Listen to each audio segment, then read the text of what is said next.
This episode of the eCommerce Playbook is brought to you by the Make Ads That Convert training series from creative analytics platform Motion. This free virtual series will take you deep into the mechanics of making Facebook and TikTok ads that convert like crazy. Get unrivaled access to world-class experts for an intensive 5-part training series every Thursday from May 23rd to June 20th. Check out the link in the show notes to get your free ticket today. Hey everyone, welcome to the eCommerce Playbook Podcast. I'm your host, Richard Gaffin, Director of Digital Product Strategy here at CTC. And I'm joined today, we got Taylor, of course, CEO of Common Thread Collective is in the house. We also have a special guest with us, Travis Biechele, who is our brand new Director of SEO here at CTC. What's going on, guys? Hey, excited to jump in and join. Awesome. Glad to have. This has been a long time coming, and I'm excited for Travis to come out from behind the curtain and reveal himself to the world via this podcast. Exactly. So I think the question that we need to kick this episode off with, of course, is why is CTC doing SEO? For a long time, we've sort of been allergic to the idea of doing organic for our clients. But of course, we have also pushed the idea that the organic layer of revenue is the most stable one. And it's the one that you need to grow in order to create a foundation for the rest, particularly for your paid revenue. And so obviously we've always wanted to look for an organic solution for our clients, and we finally landed on one. So I think, Taylor, maybe you can help us set up the answer to this question, or the rest of the conversation by answering this question of why are we doing SEO and why are we doing it now? So this story starts, like many of mine do, with a random tweet that I sent out. And Travis, I was trying to find the exact text of what I said, but it was something along the lines of, I'm looking to meet whoever it is that's the best in the world at SEO, SEM, because we're building the agency Avengers and we want to sort of bring to life this service offering on behalf of our customers, both potentially first as a referral opportunity, but really what I was after was I wanted to meet the people who are doing this well. And Travis showed up in my DMs and he says, I know I'm one of those people from an SEO, SEM perspective. Hopefully I demonstrate that regularly here on Twitter. Curious what opportunities you're open to, especially as an entity outside of the CTC ecosystem. So showed up, we started having conversations, and the problem I was trying to solve for was this. In our planning process with our customers, and you've seen this slide, Richard just referenced it, we have what we call the revenue layer cake. And we say that your revenue is comprised of two basic layers, your existing customer revenue and new customer revenue, but that those layers could both be broken up into paid and organic versions of each. And we would track, forecast, and plan this organic revenue layer for our customers and often highlight to them how they were seeing it deprecate over time or depreciate, maybe is another phrase there, and not have a solution for them to the problem. We would say things like, hey, you need to figure out how to drive some growth in this layer of your revenue, but good luck. Maybe here's some people you could talk to. And that was a frustrating experience for customers. They want you to not only be able to recommend an action, but ideally be able to help them execute against it. And I knew that this was a part of businesses that served multiple facets of impact, where yes, organic search results provide a way to generate organic, meaning non-pay-per-click revenue, but it also has a role to play in the funnel generally for our partners, where the more places you're showing up as customers are searching for answers to questions about your category, about your brand, the more likely you are to convert all the sort of spaghetti customer paths that end up through purchase. And so I thought it could have a dual impact on both our paid efficacy as well as this organic layer of demand. But for me, in a human service business, no opportunity matters absent the human to lead it. That is a thing I have learned in this business over many years. It doesn't matter how much I think the market opportunity is right. If I don't have an expert and thought leader to drive it, it doesn't matter. And that's where Travis showed up. And Travis illustrated this incredible attribute of persistence, professionalism, a level of attention to detail and care for his craft that was really compelling. And with these journeys, what I usually do with people is I say basically, okay, you have to sell me through the lens of Bamboo Earth. And so what I did is I gave Travis an intro to Dave Recook at Bamboo Earth. And I said, hey, talk to this guy. I think he's got a compelling idea of SEO. You should meet with him. Travis pitches Dave. Dave basically gives a long, thoughtful list of why it won't work. Here's the reason why I don't think this is going to work out and why we're not going to hire you right now. Awesome. I thought that would be the end of it. Travis received that. It kind of closed. I went back to my day-to-day job. About 3 weeks later, I get an email from Travis that basically says, I took all the feedback from Dave and I went and closed all the loops. And here's how I took everything that he gave me and made it better so that we can deliver on it in a way that actually is consistent with what he wants. Unsolicited, didn't ask him to do that, didn't suggest that he should. He just went and took it all and actioned against it immediately. And I said, amazing. And he went back to Dave, and Dave was like, well, you've answered all my questions. Let's do it. And so that was for me the impetus, was that effort, interest, curiosity, expertise, response to feedback, high level of effort. And so I put Travis in the room with Tony, our head of paid media. And I said, look, develop this service offering, learn our system, and let's do it together. And here we are now. That's Travis. I'm trying to think of when did we start this conversation? It's been a while. I think it was May of last year. Yeah. So almost, to be clear, this is a 1 year journey. I just went through really quickly of persistence, trying to find the right way to do it, to be standing here today going, hey, CTC is now able to offer SEO in a way that I think is consistent with our promise of helping brands deliver predictable, profitable growth with an obligation to a revenue outcome that we're going to talk through today. And so, and more than anything, I'm excited about the human being that we have in the organization, who I know will be just as relentless in creating value for our customers as he was with creating value for us here at CTC. Hell yeah. So before we throw it over to you, Travis, and kind of talk about maybe the specifics of how you're approaching SEO for us, I'm curious to pull on the thread of what were Dave's objections to SEO? Why did he think it wasn't going to work? Because I think that helps to answer this question, why SEO and why now? So actually, maybe Travis, you could speak to that a little bit. Like what did he give you that was, or what were his objections, I guess, to moving forward with it? One of them was that they were in the process of migrating to a Shopify 2.0 theme. And so with limited developer resource available, he had kind of indicated this is a priority for me effectively through end of year. And that was in response to me saying, some of what I bring to the table are technical fixes in nature. I will need to work and collaborate with your dev team. And so when he kind of put that as a bit of an obstacle or roadblock, I took it upon myself to basically, as best I could, master liquid theme code for Shopify and understand for the elements that I would be introducing that would typically require a developer to take action. Can I do those? So it was a bit of an overnight learning for me, which is kind of something that I've done multiple times over the course of my career. When I find that someone else is a roadblock, I'll just acquire that knowledge, and then now it's mine, and it kind of fortifies my capabilities. So if anybody's listening, this is so good. And Corey, we should clip this, is that the barrier was Travis didn't know how to code. And so Dave said, my developer's not available, so I can't buy your service. Most people would be like, all right, well, let me know when the developer's free. And then you would never hear back from the customer. Travis just taught himself the code. He said, I will learn the thing that's in this world, like it's all available to you. Right. And so that to me was like the perfect signal of like, that's what I want to see. Problem, barrier, plow through it. No foam walls, we used to say here at CTC. That's right. So were any of Dave's objections around, we can cut this if it's not the case, but was there any of Dave's objections around the idea of moving forward with SEO right now? Like the idea of prioritizing SEO as a strategy? And if so, how were you able to overcome some of those? Yeah, I think there was a certain amount of reluctance to, can this kind of pay for itself? What is the time horizon that I can expect to have revenue generated from this service and clip the cost to produce? And that kind of feedback has effectively reframed how I think about SEO and approach to it. It's hard because we don't have a crystal ball that can give you that perfect answer, but it is a longer time horizon, certainly than any paid media or other traditional marketing effort. So what I've been able to do is, to that specifically, the way we look at revenue that we generate from any SEO effort that we do is we try to qualify it by traffic that comes through net new pages that we create for a brand.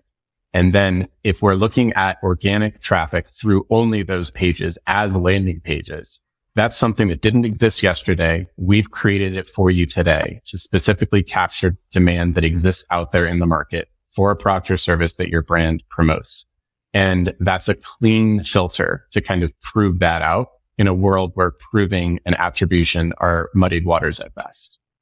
So that kind of developing that answer and that methodology was a way to kind of satisfy Dave's concern that the payback period might be too long or never realized. Gotcha.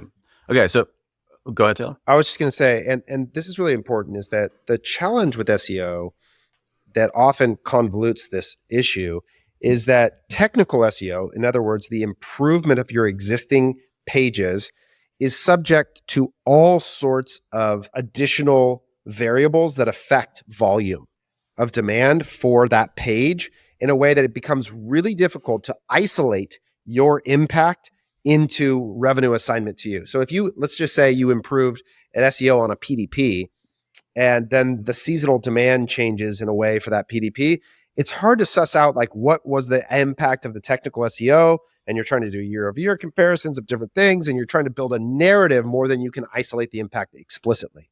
Now, that's not to say that that's not important or it doesn't make a difference. It's just harder to isolate. Whereas if there was a page that never existed before, and now traffic shows up to that page and revenue gets generated in light of that, that's a much easier foundation to work from to isolate the impact of SEO on your business. Yeah. And I think that the through line there, and maybe the important thing to draw out, is that the goal of this approach to SEO is revenue attribution, as opposed to my experience with SEO is something to do with traffic or ranking, like is how high does your thing rank on a search or whatever. But this approach here is closer to, or is more specifically about revenue. Is this driving revenue? So maybe, Travis, you can flesh out a little bit more for us, like how this is different from everybody else's approach to SEO, because that was the thing I was immediately struck with, is that the revenue first approach is sort of unique in the field. So maybe explain the environment a little more and how this is different. Sure. I think for too long, perhaps since forever, rankings, traffic, inbound links were enough to satisfy brands. It demonstrated activity. I'm paying for SEO as a service. Here's a catalog of the activity that happened. And I think SEO entities and practitioners historically have promoted this thinking because it's what perpetuates their career.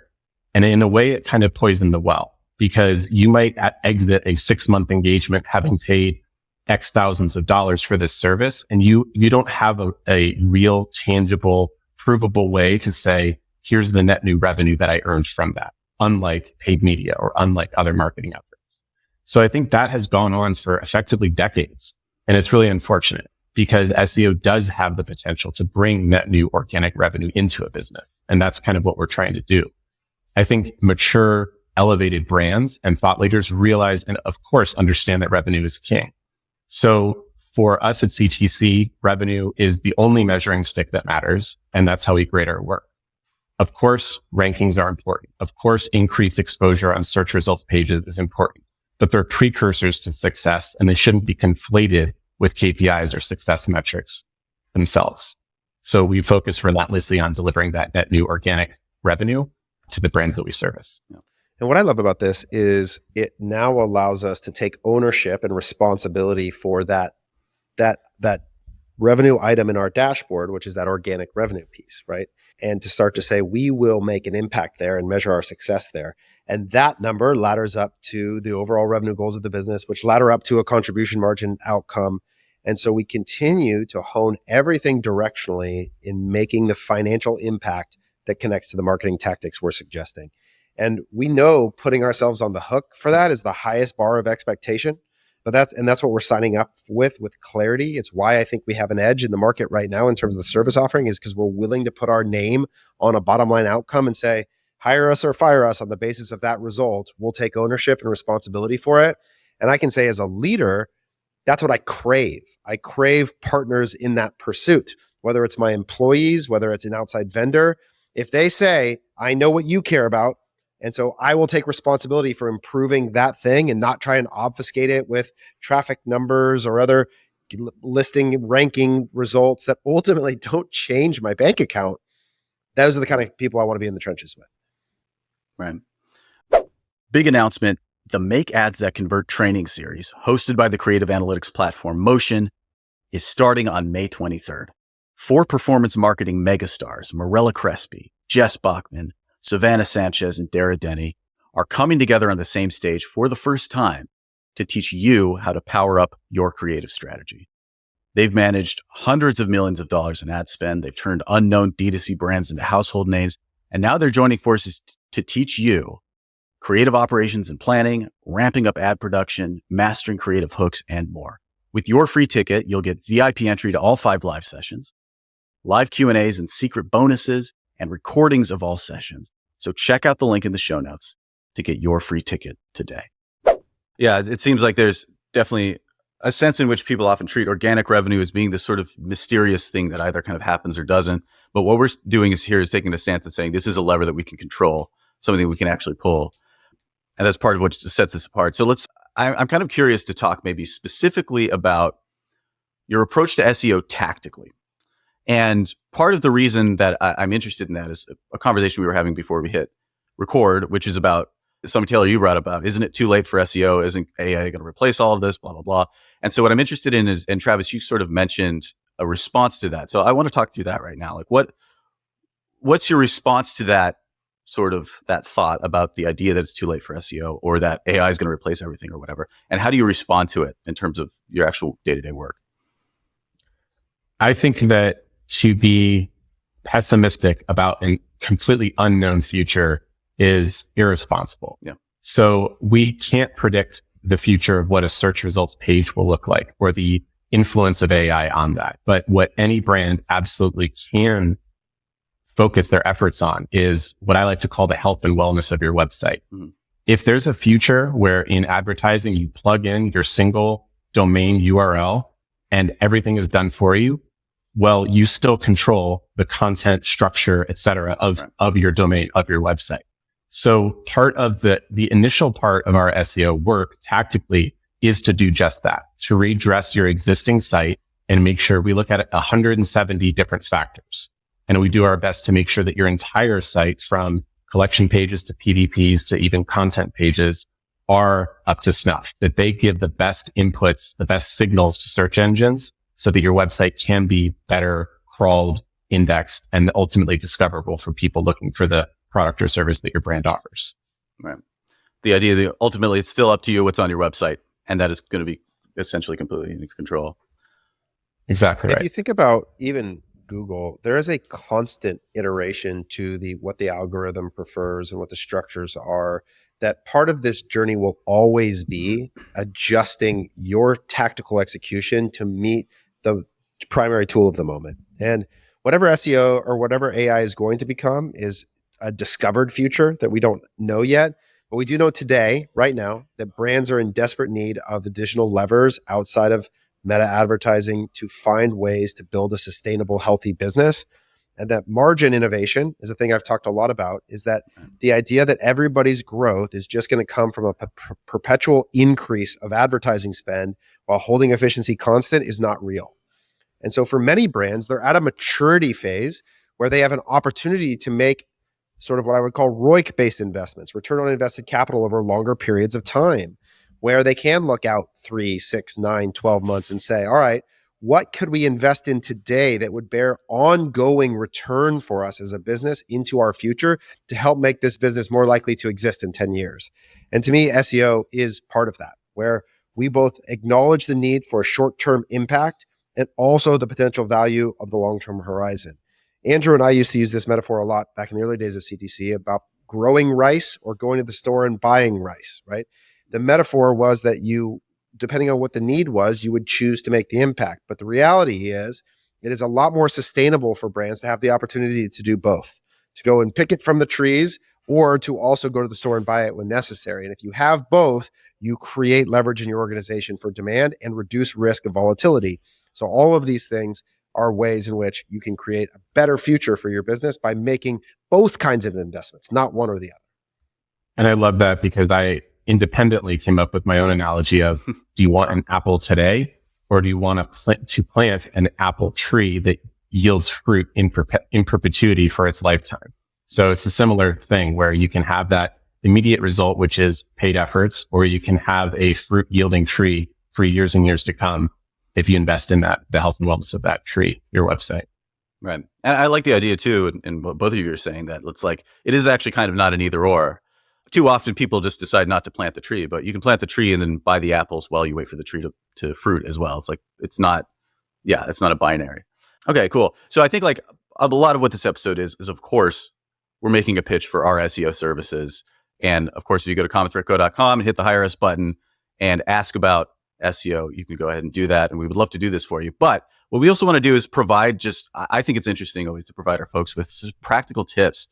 And so one thing that I always like to ask Taylor when we're talking about, whatever specific tactical executions is, what single piece of advice would you give to the folks listening right now around SEO? And so what's the one thing that they can do SEO wise that'll transform, or at least begin to transform, the way that their organic traffic works? For me, I would say the single best reflective question is, how are you proving that your current SEO efforts are driving revenue for your business? Mm-hmm. And if that answer isn't immediate and crystal clear, then that's a problem. It should be a red flag. And I think specifically, tactically, it's something along the lines of, how are you controlling how your website appears in search results? Are you consciously and meticulously monitoring your page titles, your meta descriptions, your URL structure, so that those very fundamental basic inputs are up to snuff, and that you are representing your brand in organic search the way that you need to be? So what I love about this answer, and for some people, this is like dissatisfying. They want like a go click this button and do this thing, and you'll get this magic result. That's like, we crave this. But what you'll notice about almost every part of CTC is that the idea of measuring what matters as the mechanism for driving the right corresponding set of actions is like foundational to how we work. Is that we believe that forecasting is an exercise in execution, and that the point of forecasting is setting the expectation of a very specific set of metrics so that your behavior will orient around improving them. And so when it comes to SEO, it's no different than email, where if you go read, how do we do email? You know what we do? We forecast and project every email we're going to send every month. We make sure that number adds up to the expected existing customer revenue that we need. And then we start executing, we measure. And if we adjust, we send another email, and we adjust, we improve it, we send again to get to the goal. SEO is not different. How much organic revenue do I need? Where is it going to come from? What incremental impact am I going to make? What pages am I going to launch? How much traffic is going to come from it? And then every day we measure the expected return against the result and change our behavior, course correct every time we're off course. It is no different than any other service we run. And we believe that this is how you get where you're going, by having a clarity of expectation around the result and visibility into how you measure it.